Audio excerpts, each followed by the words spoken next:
the decision to go into physical therapy was, you would think, well, he put a lot of thought and effort in. I really didn't know what I was getting into when it was a God thing. It turned out to be an answer to prayer that an occupation I didn't know I wanted or needed. And it has been the perfect stepping stone to be able to reach out and meet people that I would have never met otherwise. I thank God every day for the job I've had and for the opportunities it presented. And nothing isn't more invigorating to me than the whole topic of health promotion. My mother I was born in '53, so you can do the math. At that point in time, families were big. It was post-World War II. So my mom was one of 8. And my mother was very ill when she was young. She had rheumatic fever. And she was told she would never have kids, and they didn't think she'd make it to 50. She was the second oldest of all of her siblings. Early on in life, she found biblical health laws, and it was about the time I was born, actually, and I'm the second of 4 children.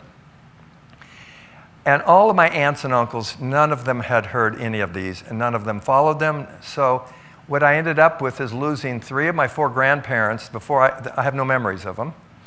Not to trauma, but to lifestyle. I've lost 20 of my aunts and uncles before I was 50. I've lost half my cousins that are my age already. I'm 73. And it's lifestyle. My mother ended up to be the oldest, living the longest of all of them. She lived to 95, being told she wasn't going to live very long, have a long life. The next of her siblings, the next oldest, died at 79. And these were not because of medicine. This is essentially health promotion. She earned it, which was amazing. And when I went to Loma Linda, part of the program talked about what do you need to promote health? And exercise, you would imagine, would be one of those things. And the School of Health was right next to Allied Health, and so I'd hear the School of Health lectures, and they were promoting a lifestyle that said you need so many hours a week of aerobic exercise, so many hours a week of strength training, so many hours of stretching. And I'm thinking, God, why did you make us so high upkeep? Why? I mean, what are we supposed to do with life? It's almost narcissistic to spend this much time on ourselves doing health exercising just so that we can be of functional use. And research has shown over the years, it has promoted, way back in the 60s, when Arnold Schwarzenegger was actually in the weight training world, he was losing consistently to a guy who was in the gym 45 minutes 3 times a week, and he was working out 2 hours morning and evening 7 days a week, and he couldn't beat this guy. And so the scientists said, well, that must be a freak of nature, so they started doing research. The guy's name was Mike Mensner. They started doing research that was published in 2008 on what it takes to actually maintain health. And the best news I ever heard was time is not the issue. It's just the intensity of the exercise which you're subjecting yourself to. And so today, when you think about the health laws, first remember it's an opportunity for someone to make a buck on you. And none of them make more bucks than nutrition and exercise. Think of the gyms, think of the exercise equipment, think of the trainers, think of all of those things that people look to you as a consumer. Are they really looking after your best interest, or are they trying to sell you something? And when you finish tonight, I don't expect you to, this is a scientific lecture that is normally directed toward medical staff, and but the outcome of it is I want you to say, well, he's convinced me that all I need to do is this. And the promise that I will make to you is that if you do this, you will notice the results. Now, if you look, you can go down a rabbit hole. If you start Googling exercises, you'll get lost in the computer. It's a deep rabbit hole. But the number one most popular exercise in the world, irregardless of its socioeconomic group, country, profession, or anything, is bodybuilding. because you literally can't leave this world without building the body you have is the body you built. So literally, some do it with intent, some do it with neglect, but the body we have, when we look in the mirror, that's the body we built. So it's a little play on words, but it's the truth. And it's interesting, no matter what our intent is. I just recently read something that resonated to me. It says, when you look in the mirror, you're not looking at your goals, you're looking at your habits. And it's true. Now, here's another thing. When you buy a car, when you have what we call idiot lights in the cars, at least back in my generation, they were idiot lights, to warn you that things are going wrong with your vehicle. And you usually address those. And the body has these idiot lights if you know what you're looking for. But in today's world, pharmaceuticals are designed to cover up the idiot lights. It's like putting a Band-Aid over your flashing red light on your dashboard so that you don't see it. Your body's giving you warning signals, and these warning signals are to warn you that doom is approaching and you need to pay attention to them. And we're going to address some of those tonight. But the idea is just to excite you that this can be done for anybody. Now, my first 10 years were at Loma Linda. Then I moved up here in 1986 to Ukiah. My first 10 years was dealing with entirely trauma. I dealt with horrific accidents and trauma. I was senior therapist in orthopedics, and so orthopedic trauma where the body was broken down is literally my whole caseload. So designing exercise programs for people who literally had a hard time walking was something that we did. And that is why I was having so much trouble with the time commitment of what it takes to build up a body.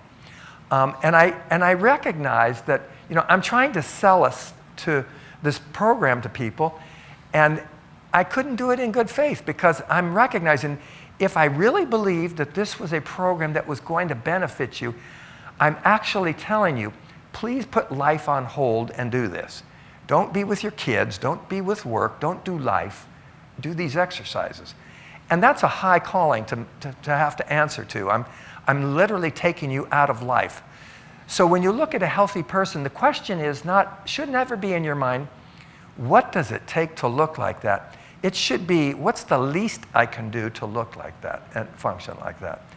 And the best news I ever heard after the studies was it doesn't take more than maybe 30 minutes a week. And you can break it up into parts. Literally, and when I studied the statistics and the outcomes, I was the most happy for mostly women, because women are the child raisers. Oftentimes they're the ones who do the financial part of the house. They upkeep the house. They also work. And I can see their eyes glass over when I tell them, listen, I just need 3 hours a week. I know they'll tell me that, okay, I can do that, but their eyes have glassed over and says, like, where am I going to carve 3 hours a week out of my life? And I'm going to tell you that it doesn't take much. It just takes consistency, and that's the good news. So, before we start, let's just bow our heads for a word of prayer. Dear Father God, I thank you so much for the opportunity I have to talk tonight on the marvelous body and the way you created us, and how you could not have created us any easier to stay healthy, that we have just made it so much more difficult than it needed to be. And it speaks again to your wisdom, and we thank you for being our creator, and we thank you for this opportunity we have collectively to get together and see how we might improve our own lives so that we have more time with you and more time with our family and more time doing things that are important in life. I ask these things in your name. Amen. All right. First off, before we start, we kind of need to get together with a common definition of what health and what fitness really is. So when talking about health, fitness, and exercise, one must come to an agreement of how we will define each. For our purposes in this discussion, we'll use the following definitions. Health is a physiological state in which there's an absence of disease or pathology and maintains a necessary biologic balance between catabolic, things we do in life that break us down, and anabolic, things we do in life that build us up. We just need a balance between those two. And in addition to this, I would like to say, and keeps us healthy, but also gives us a joy of life. Without the joy of life, it's really not a complete definition of health. So we need a balance between the things of life that tear us down and things that build us up. Where fitness is simply the bodily state of being physiologically capable of handling challenges that exist above a resting threshold of activity. So fitness does not necessarily correlate with health, it's just fitness. Here's the thing I want you to recognize. In exercise, the word exercise is a very specific meaning. It's a physiological activity that stimulates a positive physiological adaptation. Adaptation being the important word. That serves to enhance fitness and health and does not undermine the fitness and health in the process of enhancing the former of it, the fitness and health. So a person who is trying to exercise to promote health has to recognize it comes at a cost. You don't want your catabolic state from your exercise to be so great it's breaking you down and you never give yourself the opportunity to recover. So narrowing the definition of what qualifies as exercise will eliminate those activities which are not efficient at stimulating mechanical and metabolic adaptation necessary to benefit fitness, or because their continued performance results in undermining health. I have many people who give up health in the pursuit of fitness. Otherwise, you wouldn't have sports injuries and industrial injuries. I have a lot of industrial injury patients, sports injury patients, and you wonder how they pursued fitness so aggressively it cost them their health. I have women who have no menses because they're challenging their body and their body's shutting down mechanisms that are normal adaptive mechanisms and are normal biological mechanisms because they literally have no energy for it. So the body will start doing whatever it takes to answer the adaptive response that you have stimulated. All right, so there is a strong correlation between exercise and fitness, but a much weaker correlation between exercise and health. And this is a health promotion time. This is what we're trying to do. So you have to recognize that exercise has a endpoint, which is to create an adaptive response. And that adaptive response is very metabolically demanding on the body. So more exercise is not necessarily better, it's just more. All right, so we can use exercise just like pharmacy uses medicine. We can dose it, we can change the dose, we can change the frequency, we can change the intensity of what we give, just like medicine can be done. But pharmaceuticals are designed to mainly cover up the body's warning signs to you that something is amiss, where the exercise is dealing with the causation of those warning signs. All right, there's a stimulus for physical adaptation, and this is where things can get interesting.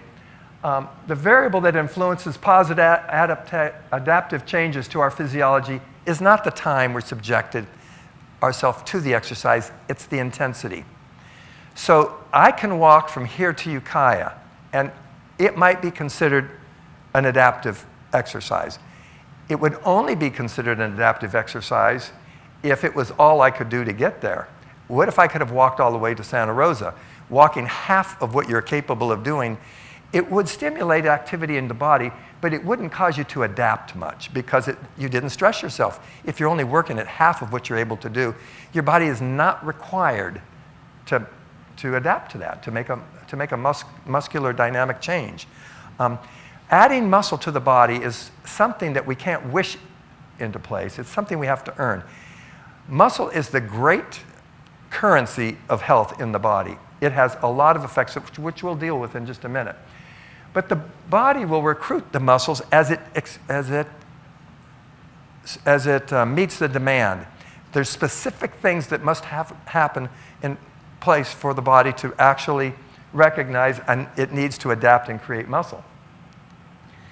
Now, this is more than you need to know. I'm just showing you that there's 4 different types of fibers in every muscle. Why? Because we're created with the ability to efficiently run our bodies. If muscle is not needed, don't use it. Your body won't use it. If it's so easy, it wants to get by on the least available stressor to your metabolic capabilities as possible. So you can use aerobic muscles. You can do all day long. You can type on your computer very highly. It's not very demanding at all. If you're taking a walk, you could walk for hours and hours. If you notice a dog is following you, you might pick up your pace and walk faster, and you might not last hours and hours. And if the dog starts running after you, you might sprint, and then you won't last very long. But the body has these muscle fibers, and it recruits them as it perceives a need.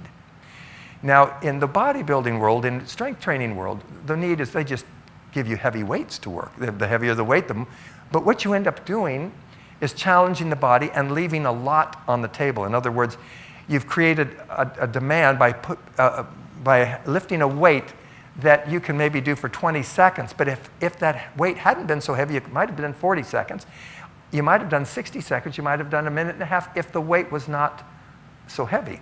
So the idea is, well, can I create an exercise that will tire me out enough to create the adaptive response that I'm looking for and not enough to hurt me? Well, the weight trainers, what they end up doing is they're using weights that cause them great grief, and that's why I get so many workman's comp and sports medicine injuries, where in fact, you don't need near that amount of weight. You just need a stressor, and we'll show you how to do that. This is what it's just showing. It's just showing that, yes, as you go down these fiber types, when you get to 2B, those are your fight or flight fibers. Those are the fibers every muscle has, and which we need in an emergency, and which we really want to recruit when we're doing an exercise. So we need to trick the body into thinking it's an emergency, because that's where most of your glycogen and your fuel stores are in, those fibers, and it's the thing that allows you to challenge life more vigorously. So I'd like to get to them, but I would like to add the least amount of weight I could possibly do to get to them. And so we will discuss that. So strength training as a preferred exercise. If you just go down to the last one, strength training is the only stimulus for growth. That as you raise the intensity of the stimulus, you become weaker, lessening the force applied to the body, as force is mass times acceleration. And if you keep the speed constant and slow, the force remains constant throughout. So literally, it's very hard to stress your skeletal system. It's very easy to stress your muscles. And you wonder, well, how does it do it? One of the nice things about muscles, and in order to be an efficient user, to utilize it efficiently in an exercise mode, it burns blood sugars. That's what it does. You need a fuel supply. But if you won't let the pressures off the muscle, it goes through all the stored fuel very quickly. And so now what happens is if there's no fuel in those muscles, what's the body going to do? It's going to recruit the other fibers. When there's no fuel in those fibers, it'll recruit the next fibers until literally you're desperate. And the body says, I don't know what he's doing, but it's an emergency. It'll dump their fuel supply for the type 2B fibers, and it'll use those fibers. So here you did, with a very light weight, what would normally have been done for a person lifting heavy weights. I guess an easy way to show you is you will see people put heavy weights on their shoulders, and they will do functional squats. You've all seen that, yes? But what if you said, no, we're not going to put any weights on your shoulder. We're just going to ask you to lift your own body weight. And you go down here and you say, well, I could do this all day.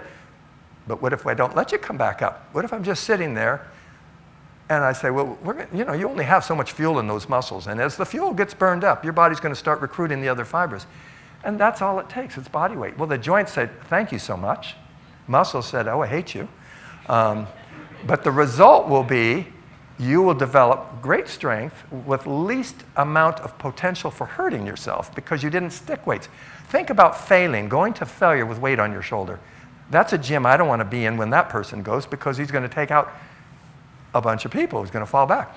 But when you're doing it with body weight and you do it over a stool, you just sit down. Where's the harm?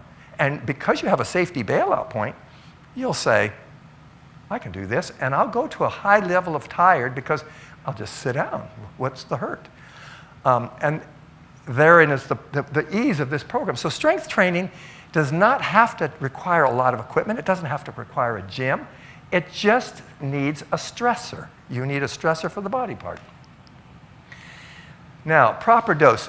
This is when I was at Loma Linda, and through the years, you'll hear, if you go down that rabbit hole called exercise strength training, you'll see you need so many sets of an exercise. I need 6 sets of 6 reps.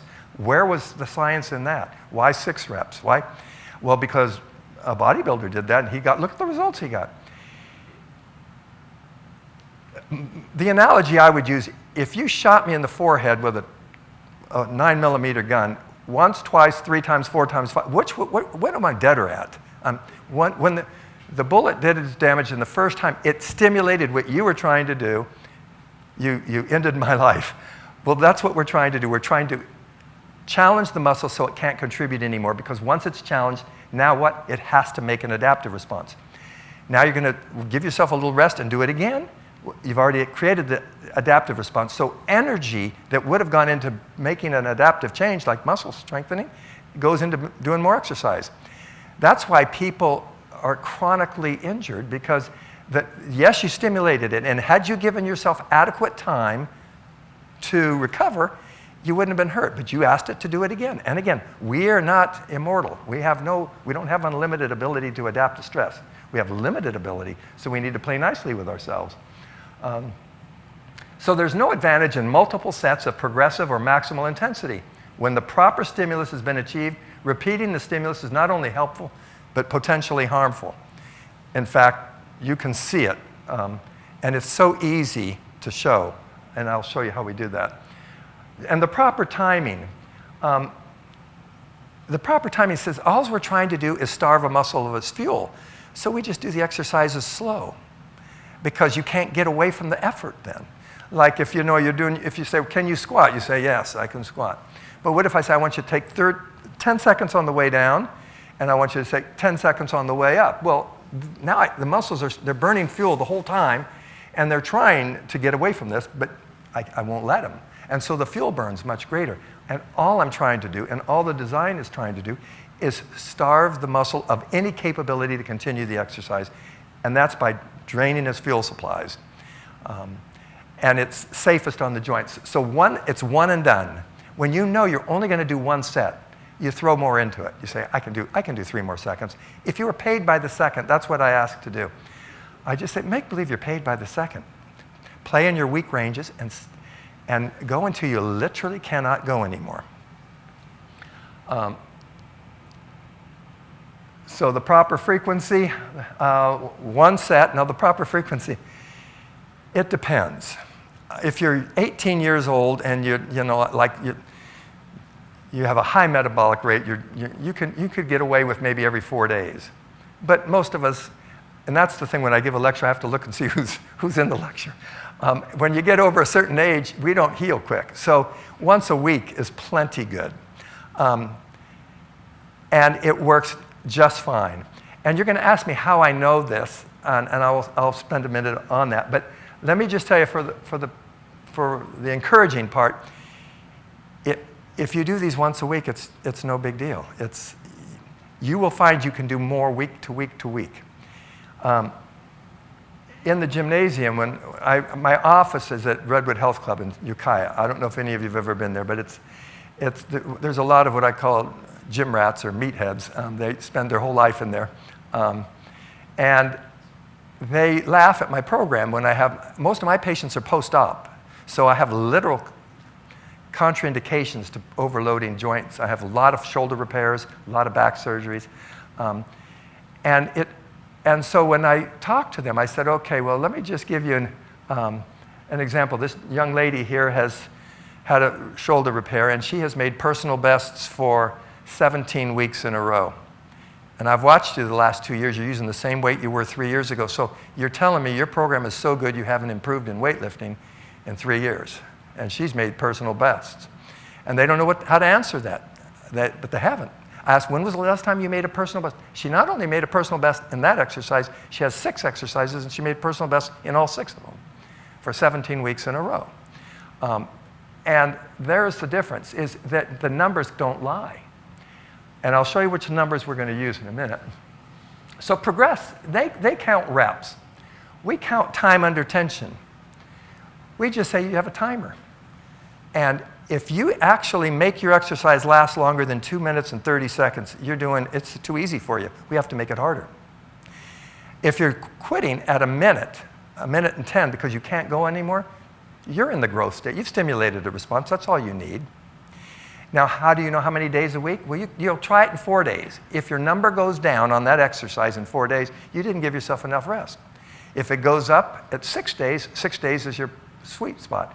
The lady that I told you that made 17 weeks in a row, it was 10 days. I couldn't get her to improve until she did 6 exercises, and she did it. When she came back at 7 days, her numbers were the same. She might improve in 1 or 2. But at 10 days, she improved in all 7.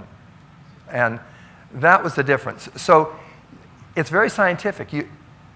You'll know because your numbers say you improved. How else would you know that? Your numbers tell you they have. Now, for the elderly, this is probably the most encouraging thing I've ever read. In the elderly, problems for the elderly is we have what's called sarcopenia. We have a wasting away of muscle. When we have a wasting away of muscle, we have a real problem. Our walking endurance goes down. And the next one, reduced BMR and reduced body fat levels with muscle improve body temperature modulation. My plan is, because I have a granddaughter in Idaho, is to move to Idaho. Have you ever been to Idaho? Heat modulation is important in Idaho. So the more muscle mass you carry, the warmer you'll stay. So it's like, okay, that's a very important thing. And you'll see elderly, they're putting on coats, and it's to stay warm, but your muscle mass is where your thermogenesis occurs. It's the one that heats you. So as you lose muscle mass, you get colder easier. Resting blood pressure is reduced when you get more muscle. Improved blood lipid profiles. Increased bowel movement. Speed of transit through the bowel, enhanced glucose utilization. That's enhanced glucose utilization is super important if you have any diabetic issues. When people are diabetic, their body literally has insulin in the blood, which is essentially the body telling the body, do not make more blood sugar. I've got so much blood sugar, I have no place to put it. And this exercise, how do we tire out the muscles? We burn blood sugar. That's what we're doing. So if you do it to a moderate amount of fatigue, in 2 hours, your blood sugars come back up. But if you go to failure, if you say your legs are shaking and you say, I have to sit down now, I'm done, it takes a day to 2 days. So for that amount of time, your blood sugars are stable and you burn fat. So this whole idea of putting on a pound of muscle in any of you, it's a highly metabolic demand. It takes about 3,000 to 4,000 calories to put on 1 pound of muscle. Not nutrients, just the calorie burn to add that. So if you're only eating 100 to 200 calories a day more than what you burn in exercise or in life, it's going to take you 3 weeks to put on a pound of muscle because it's that metabolically demanding. So it's not something that you can just be haphazard about. You have to recognize, rather than starve myself, I would just rather stimulate the body to make another pound of muscle, because look at all of the health benefits associated with that pound of muscle. You have less arthritic problems, less depression. As we age, bone mineral density, your osteoporosis, osteopenia, that's a big thing. The biggest stimulus for bone growth is gravity or muscles pulling on it. An archaeologist can pull up a skeleton and they can tell the occupation of the skeleton simply by the knobs on the bone because they know which muscles were loaded. A soldier would have huge muscular attachments on the bones, and they could see that, where a farmer would have them on the back from bending over. A horseback rider would have small ones on their legs because they're riding the horse. So they could tell occupation. A wealthy person would have very poor bone density everywhere, or bone knobs, tuberosities, because they literally didn't use muscle. So it changes your bones, and that's a big thing as we get older, because fractures occur when you fall. And it's the great killer in your 70s and 80s is you can die from a hip fracture simply because of the complications of it. So here's the revolutionary study that's really good for people my age. When they took, they did a study of 25 healthy seniors, age 70, and 25 college students, age 26, and they did a biopsy of them, and they did muscle testing of them to see how strong they were. And the elderly were only 38 or 59% weaker, so the younger people were twice as strong as the elderly. And they did muscle biopsy, and when they when they did the muscle biopsy and ran the slides of the tissue, you could take one look at it, and you could tell which tissue came from an older person and which came from a younger person. Then they put them on a strength training program for 6 months, and then they redid the study. When they redid the muscle testing, they were only 38% weaker. So they'd almost doubled their strength and brought it within close to 38% of the younger 25-year-olds, and this is a 70-year-old person. But more importantly, when they ran the slides of the cells, they looked almost identical to the younger people. And nothing in the history of mankind's ever shown reversal of aging on a cellular level other than strength training. And you can rationalize this easy. How do you make new muscle out of old tissue? You don't. You make it out of new tissue. And that's what they're biopsying. They're biopsying in new tissue. So that is why it's an anti-aging. And that is so encouraging. Now, Nietzsche wrote this saying, and he was not a Christian. He was just a person who found this to be accurate, and it is. That which doesn't kill you makes you stronger. It takes stress to cause the body to adapt. We are created to adapt. We have 2 lungs when one will get by. You hear people donating a kidney. How is it that we have 2? It's, as far as I'm concerned, it's one of the biggest arguments against evolution. Is, we grew them as we needed them. Well, we don't need 2 kidneys, but we can get by with 1. We don't need 2 lungs, we can get by with 1. We are overbuilt. If we're overbuilt, then we are built to perform. We're built to be used. We're built to be active. And that's what this is showing. Now, this young lady on the left, that's Dara Torres. She's been in 5 Olympics. She won her last, entered her last Olympics. I think she had a 1-year-old baby. She was at age 41. She missed her 6th Olympics at age 45 by 9/100ths of a second. And when asked why, how is it that you can do this? I'm just stronger than any of the other girls. She's competing against 18 to 20-year-olds, and she's 41. I'm just stronger, she said. Because weight training is what she did to get strong. You can just take a look at her and tell, well, she has long limbs, but she's strong. The gentleman in the middle is Frank Zane. He was a contemporary of Arnold Schwarzenegger. And the gentleman on the right, I'm not sure who he was, but he looked like such a specimen for an old guy. I thought, I'm going to throw his picture up there. I wish I could know his name. But that is the truth, is we're adaptive organisms, but you can't wish it into an adaptation. You've got to stress yourself to adaptation. And when you get into orthopedic medicine and you think about all the orthopedic things, if you think about what the orthopedic doctors do, there's an old adage that says stiff joints don't hurt. So dynamic stability, if you can stabilize, they stabilize it they'll do surgical repairs of joints. We stabilize it by doing dynamic structural improvement of joints. That's what holds the joints together, that makes them move in a congruent fashion, is the strength we have to do that. So life does not become hard, it becomes easy when we do that. Now, this one here, the JFK fitness program, our age should know that, those of you who are older. John Kennedy, back in the 60s, we knew we were going to Vietnam. We knew we were going to get involved in a war. He started the fitness program in high schools. They had a classical sense going all the way back to the Greek era of what it took to move the body well, without injury, with mastery of movement and control. Those of us who remember John Kennedy, he affected our lives dramatically.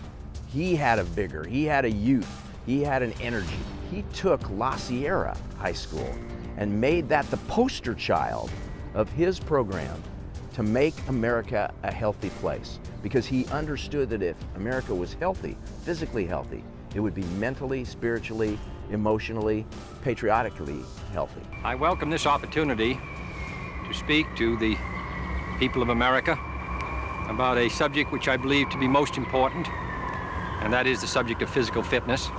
And I speak not only as President of the United States, but also as a parent of 2 children who I hope will grow up with those qualities of vigor and energy which we identify with the best of America. This should be a matter of concern to us all. A country is as strong really as its citizens. And I think that mental and physical health, mental and physical vigor go hand in hand. Ready up! Class attention! 5 sets, start on ready!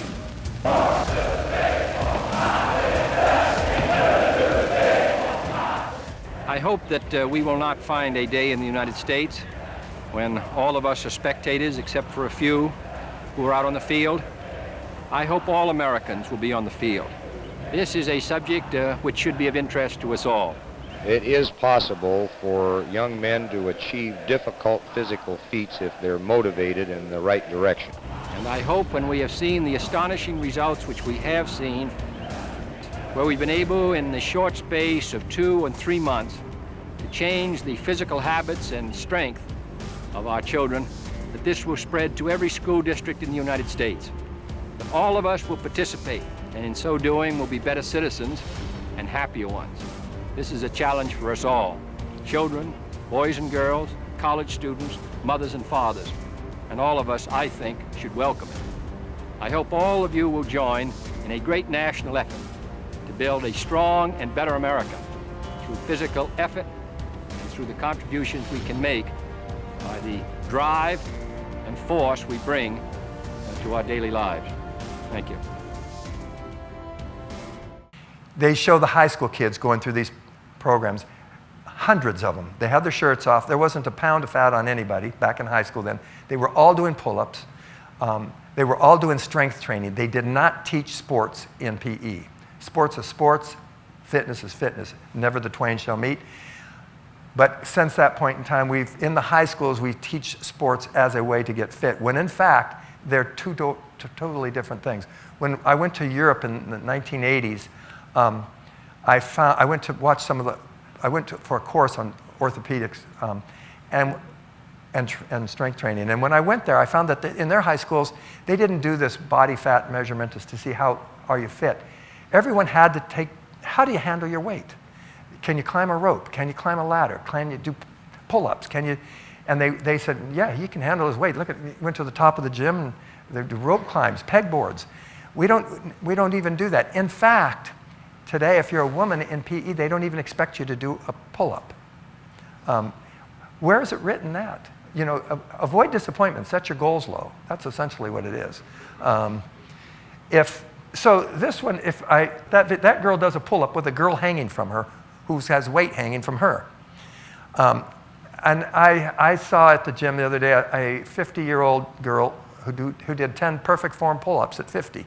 And she just looked as normal. She was a swimmer, but it's strength training. We don't compare ourselves one with another. We compare ourselves with what we could be compared to what we are, and we're all different. There's different body types. There's different capabilities. But the truth of the matter is, we all have the ability to improve who we are, not compared to anyone else, just who we are, which is the important and which is the fun part. Now, the program that I had started for my patients was a little different. This program recommended, this fitness program, once a week for 6 exercises, 5 exercises, you know, tire out within 2 minutes. So it's literally 10 to 12 minutes and you're done. But the problem I was running into with this is that my patients nothing became habit forming. You know, like I eat 3 times a day. I really would like to exercise every day. So I thought, well, okay, let's just try this out. So what I did was, I said, okay, every day I'll give you a different body part you're going to work on. So by the end of a week, every muscle in your body has been stressed. Now here's an interesting factoid, and maybe you all knew this, that you can't spot reduce. If your weight loss is one of your issues, you can't spot reduce. The last place fat goes on is the first place it comes off. That's the bad news. The good news is, if you can't spot reduce, there's no unimportant muscle. If I want to lose weight in my stomach, I work my arms. I don't know, I just need something to burn calories. And you will lose weight the last place it went on. So for weight reduction, weight training is the bomb. It's the best thing going. So I said, well, what if I made a different body part a day? What does it actually take to create an adaptive response in that body part? So my muscular guys, I'll say, just do 3 exercises in a row, and you will get that to happen. So like say for Monday would be a chest day. All of you know how to do push-ups, so you do push-ups. But most people can't do push-ups for 2 minutes. In fact, if you can't do something for 45 seconds, the risk to benefit is probably not in your favor. You could hurt yourself. So the idea is make it easier so you can at least do 45 seconds, but not so easy you can do more than 2 to 2.5 minutes. So I say, do your push-ups, do what you can. Then as soon as you start failing, let's say it's 45 seconds, you go to your knees. Steady your toes, keep going. You may last another 10 seconds, then stand up, go to the kitchen counter, and finish off. Now, literally, why did you fit? You can't push yourself away from the counter anymore. That's a stimulus for growth. The muscle says, I don't know what you're expecting of me. There's nothing left. And then you leave it be. You'll do it again the next Monday. But Tuesday comes along, you have a back day. And these pull-ups, that is not an arm program, although arms are big. That's on the back program. Everything you pull towards you is back. So I have exercises they do for back at home with minimal equipment. And how do you know it's enough? You tire before 2.5 minutes. How do you know it's too much? You tire before 45 seconds. That's the rules. And as you get better, you get stronger. We have to figure out ways to make it harder. But you don't know, in fact, before you can get changed to go to the gym, you're done with your program. So it's like, it saves you money, it saves you time. And it's encouraging because you can see the results in the mirror and you can see it in how you handle life. The next day would be leg day, hover squats, calf raises. There's just different things you can do. This is when you could go down the rabbit hole and look at exercises and you can say, what? I like that one. Just say back exercises, chest exercise. You can find your own. It doesn't matter. How are they? If you can tire within the 2 minutes, you're golden. But you don't need a trainer. If you have orthopedic issues, it would be good to get physical therapy to make sure or clear you, or your doctor to clear you before. We don't want to create problem. I have enough business as it is. The baby boomers are falling apart fast, so business is good. But that is the truth that's how easy this program is. Now, people will ask me, well, where's your aerobic program? So I'm going to ask you, if they're going to test my aerobic program, they're going to put me on something to check my heart. A bike, upper body bike, a treadmill, or whatever. Who do you think does better on those, a strong person or a weak person? Strong person. So really what they're testing is how much you check stress in your heart with the muscles that you have. Not very much, because everything in life's too easy. If you want to stress my heart, you're going to have to give me some stress. Put me under heavier and heavier loads and say, wow, you must do a lot of aerobics. Don't do any aerobics. I do strength training. It's just that's too easy. So your heart the only thing it has to do is meet the metabolic demand you're placing on it with your activities, which are too easy if you're really strong. So you don't have to spend, and that's the best news, because aerobic exercise takes hours, quotes hours. Now, if you want the proof of the pudding, if you think about an aerobic athlete, Lance Armstrong has to be one of those. He's won the Tour de France 7 times, 1,000-mile bike rides. But you put him on an upper body bike and he just sucks. He does terribly. Same heart, same lungs, but he's weak in his upper body. He doesn't use his upper body. In fact, they deliberately don't use their upper body much because they don't want to carry around muscles on a bike that they don't need for the biking. Same heart, same lungs, but he does poorly on the same exact test. So if I had to compete against him, there's no way I'm competing against him with a lower body. I said, let's try the upper body bike and see how we do, because at least I have a fighting chance because he doesn't do that. So our body, the heart and lung, that's how you're aerobic. Now, what about the flexibility program? Here's a statement that's kind of interesting. Flexibility exercises do not make you healthier. How's that? Strength training makes you healthier. Flexibility exercises makes you more functional, because stiffness gets in the way of function. So you use flexibility to maintain function, getting up off the floor, doing things that if you're too stiff, you can't. So they have its place, but it's not in health promotion, it's in functional use. Now, you're not hearing me tell you to be non-active. I'm telling you, when you ask me, well, can I go swimming? I say, well, does it put a smile on your face? You say, yes, I love it. Oh yeah, never give it up. It's a great exercise. It's a good way to spend your muscle. It's like earning money. Nobody should tell you how to earn it. Once you've earned it, how to spend it, they should never have to tell you how to do it. You spend it how you want. Use your muscles to be more active in life, in the things you like to do. So I'm not encouraging an inactive person. I became a grandpa at 71. Do you know how hard it is to get on the floor and pick and roll around with and then get back up? It's like I could do it easy in my 30s and 40s, but as you get older, it gets harder and harder. I never thought I would be playing around with my granddaughter and carrying around at this age, but it's what I look forward to doing. Now, compliance. Let me just tell you the one thing on compliance. I'm probably running long here. Just bear with me for a little longer. The compliance issue is if you have a hook in your life, I ask you, please spend time thinking about it. You have to have a hook. Why do you want to be strong? Why do you want to be active? There's got to be a hook, because the hook is what makes you compliant. My granddaughter has done nothing but increase my compliance because I really want to be there when she's older, and I want to be having fun with my grandkids. My hobby is building things. I like to do construction. So I don't live in a gym, but I do split wood by hand, and I do physical stuff. So I have a hook because I get bored easy. But when I'm outside working, I never do. It's like, it's what I need the muscles for. It's not what I make the muscles doing. And that's the difference. You say, okay, this 20 minutes, 30 minutes a week is how I made my muscles. Now I'm going to do the stuff I want to do. And you shouldn't feel guilty. You should do just that. So that is, the goal tonight was just to encourage you that if you say, I only have 20 minutes a week, I can smile and say, well, that's 2 exercises, 2 minutes a day, 4 times, 4 minutes a day, that's 2 exercises to failure, 5 days a week.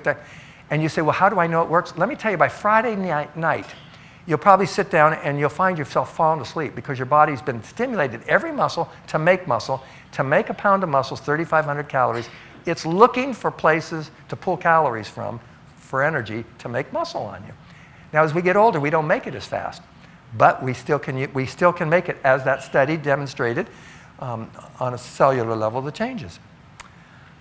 All right, and that is my encouragement for 2026 at the beginning of the year, for you to approach the idea of promoting your health by getting involved with a strengthening program. And I'm going to open the floor up for a minute. If any of you have questions, specific questions, I'm happy to answer them. There's no off-limit questions, anything you would like. Anybody? Yes? So planks, I'm guessing planks are a good exercise? So the question is, are planks a good exercise? It is for some people. They're excellent. People who can't do 2 minutes. The record for a plank is 8 hours. So you got to ask yourself, how efficient is that? If for that person, why he's late? Why didn't he make something harder? Now, in that video that I wanted to show you, they have everybody in the PE field doing overhead planks, laying on your stomach with your hands overhead, lifting your body in. So I took the college kids, the soccer team. I wanted to see, these are varsity, this is the college soccer players. Soccer players are one of the most physically active and physically strong group of kids of all the sports because they're always running. So I can demonstrate it. I can still do one. One of them could do it out of the whole class. Now that's pretty embarrassing when they're at that age and they can't do a plank. And they were doing sit-ups but that which doesn't challenge you doesn't change you.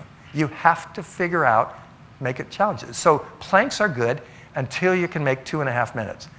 And then planks are good too, but you just move your arms a little higher and higher and higher and higher till you're doing it overhead. That's a long lever. The idea is figure out a way to make it harder. Maybe put 5 pounds on your rear end and then do your plank. Something to push it, something to make it harder. But yes, a plank is a good exercise to start with. Anyone else? Does it make sense to you? Yes? Yeah. If somebody started doing exercise since 6th grade, and he could do it in his 40 and 50, no problem. So when is he going to stop? That's a good question. There's things that if you could do pull-ups in your 6th grade, if you're 40, 50, and you can still do pull-ups, why stop? You just keep going until you can't go. It should never hurt. It should always stress you. Joints will hurt. Muscles will beg for forgiveness. They'll beg for help because you're literally starving them of their fuel. They want to give out, and you just give out. That's it. But you were doing it with this body weight. You weren't even using extra weight. The idea is starve them of their fuel. And the sensation you get from that is, oh my goodness, your arm starts shaking, or there's no fuel to burn, and it's trying, but it can't. Not because it was too heavy. It started out, it wasn't too heavy. But now you have no fuel left. And the body will adapt. That's how you make sure you don't hurt your joints. The idea is we don't need more joint problems. We just need a way to stress the muscle and leave the joints out of the equation. Now, when you're putting together your exercise programs, look in the mirror. I will tell you, one of the big indicators is posture, is that it'll tell you what muscles you need to work. I said stretching it does not promote health, it promotes function. And you will change over time when you look in the mirror. If you're one of the people, don't stand up yet, but when you get home tonight, close your eyes, put your hands at your sides, and look in the mirror. If your hands are facing like this, you're tight in the fronts of your, instead of stretching out your chest and arms in the front, strengthen the muscles on the back, because then you get the health benefits and you get the stretch. Otherwise, you'll see people doing it in the doorway, stretching their shoulders, and because we call simian hand or ape hand, the backs of their hands are facing forward. But really, you can get those to stop by making the muscles on the back just as tight as the ones on the front. Strengthen them. And then you end up when you close your eyes. Now, don't think about it and say, because you can all turn your hands, but the idea is, where do they naturally fall? The backs of their hands should face outward. When you go up against a wall, can you put your heels against the wall, your rear end against the wall, and your head against the wall? Or are you this far? Is your head this far from the wall? Is your spine so far bowed forward now that, how do I get it to straighten back out? Those are real questions, and that's when you decide to make up your program, you say, okay, this is my problems, and you might want to see a PT to say, can you give me specific exercises for that? When we finish, and I'll let you come up front, I brought some bands and things, and I just to show you some examples, but those are just things that are really simple to do, and it doesn't take a lot of time. Yes? So, is there like a website where we can get ideas of exercises? Because, I can't do a push-up, and even doing it from the knees bothers my shoulder, So the first thing, and that's a good question, is we need to find out, do you have trauma in your shoulders that we need to address? But when you say, if it bothers and you can't do it for 45 seconds, I say always start at a kitchen counter. Just do it, lean forward on a kitchen counter because it's simple. You don't have to get on the floor, and you can moderate your resistance really easy. And as long as you don't last longer than 2 minutes, that's sufficient to make an adaptive response. You might find yourself doing that for 2 months before you can do your first push-up on the floor, but you will get stronger doing it. But it should never hurt in the joints. And if it's general soreness the next day, that's to be expected. But if it's specific soreness that you see getting worse, because remember, we're not going to visit that joint again for a week. On Mondays, we'll do that. So the idea is you'll have 1 week to make an adaptive response and recover from the abuse you placed on it yesterday. You have a week to get better. So we're deliberately holding off, and even still, a week is hard to recover for a lot of people within that week. So that's why I say once a week. Any other questions? All right. Thank you so much, and I'll stay after if anyone wants to ask questions.